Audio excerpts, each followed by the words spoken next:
Guys, welcome back. সবাই কেমন আছেন? আশা করি ভালো আছেন। তো আজকে একটা গল্প বলবো। গল্পটির নাম হচ্ছে মহল্লার গ্যাং। তো চলো শুরু করা যাক। তো আমি একদিন রাস্তায় বসে বসে সিগারেট খাচ্ছিলাম আমার দলপল নিয়ে। আমি তখন আপনারা সবাই জানেন, তো রাস্তার পাড়ে হোন্ডায় বসে বসে আমি সিগারেট খাচ্ছিলাম। সে সময় রাস্তার পাড় দিয়ে একটি মেয়ে আসে। মেয়েটি হচ্ছে বোরকা পরানো এবং পর্দাশীল। মেয়েটি হয়তো আমার মনে হয়েছে মাদ্রাসায় পড়ে, তবে আমি অজান্তে তার মুখে সিগারেটের ধোঁয়াটা নিঃশ্বাস ছাড়ি। তো তার ওপরে সিগারেটের ধোঁয়াটা পড়ে। সে রেগে আমার দিকে তাকিয়ে থাকে অনেকক্ষণ। তো আমাকে সে বড় বড় চোখ করে বলে, কি মনে হয় নিজেকে মহল্লার গ্যাং মনে করেন? এই বলে একটা থাপ্পড় বসিয়ে দিল। আর আমি তো তার দিকে তাকিয়ে রয়েছি। সে আমাকে থাপ্পড়টা মেরে আর এক মুহূর্ত দেরি করেনি। সে তার রওনা দিল তার উদ্দেশ্যে। তো আমার সঙ্গে ছেলে মেয়ে তার বলল, ভাই কি করলো? আপনাকে থাপ্পড় মেরে চলে গেল, ওকে কি ধরবো নাকি? চাকুটা বের করে ওর দিকে এগিয়ে গেল। হাত দিয়ে থামিয়ে বললাম, না এসবের দরকার নেই, তোরা নিজের কাজ কর। ওরা বলল, ভাই আপনাকে এত বড় একটা থাপ্পড় মারলো, আমরা কিছু না বলেই ছেড়ে দিব, এখনই যাচ্ছি, ওকে ধরে পুলিশের কাছে দিব।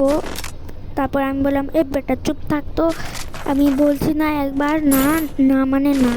তার উপর দা কথা কওয়ার এত সাহস পাস কইতিকা? যা তোকে বাড়িতে যা, আমি আমার বাসায় যাই। তো বাসায় যাই আমি আর খালি ওই মুহূর্তটার কথা মনে পড়তেছিল।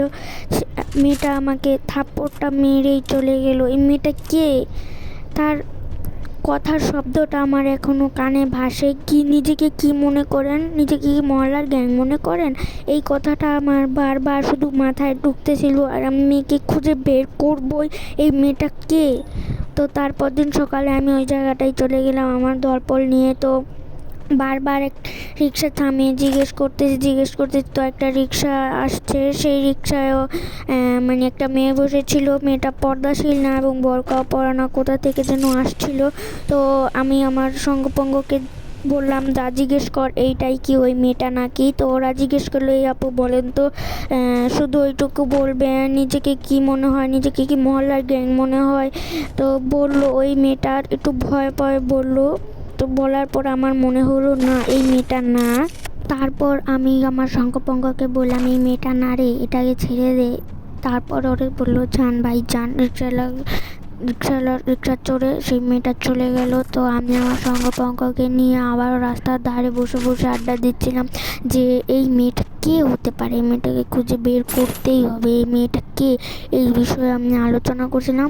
ওর মধ্যেই আমার বাবা অফিস থেকে চলে আসে। তো আমার বাবাকে দেখে সবাই আর কি ছুটে, কারণ আমি আমার বাবাকে অনেক ভয় পাই, কারণ আমি তো এলাকার গুন্ডা। আর আমার বাবা হচ্ছে অনেক বড়, মানে এলাকার একটা বড় নেতা মানুষ। আমার বাবা টাকার কোনো কমতি নেই। আমার বাবা একটা অফিসে কাজ করে।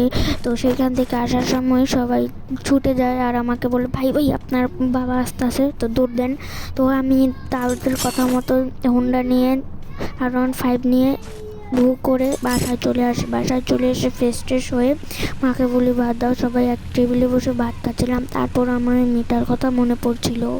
তাকে তো আমি এই কথাটাই চিন্তা করছিলাম, বাবা রাব্বি, এইভাবে আমার বাবা আমাকে ডাক দিল। আমি তো কল্পনা করছিলাম, আমি বললাম, কী হয়েছে বাবা বলো। আমাকে বলো, এতক্ষণ ধরে ডাকতে শুনতেছিস না কেন? তো শোন, তোর জন্য আমি একটা পাত্রী দেখেছি, পাত্রীটা অনেক ভালো, আমার বন্ধুর মেয়ে। তো কালকে আমরা দেখতে যাব তাকে। তুই রেডি হয়ে নিস, কোনো জায়গায় যাবি না কিন্তু। আমি কালকে অফিস থেকে তাড়াতাড়ি এসে আমরা ওইখানে দেখতে যাব মেয়ে। আর হ্যাঁ, আরেকটা কথা তোকে বলে দেই, সেখানে গিয়ে কিন্তু কোনো উল্টাপাল্টা কথা বলবি না। আর তোর মুখে যে লাগাম সেটা একটু ঠিক করিস বাবা রাব্বি। আজকে রাত্রে ভাবে প্র্যাকটিস করে নিস।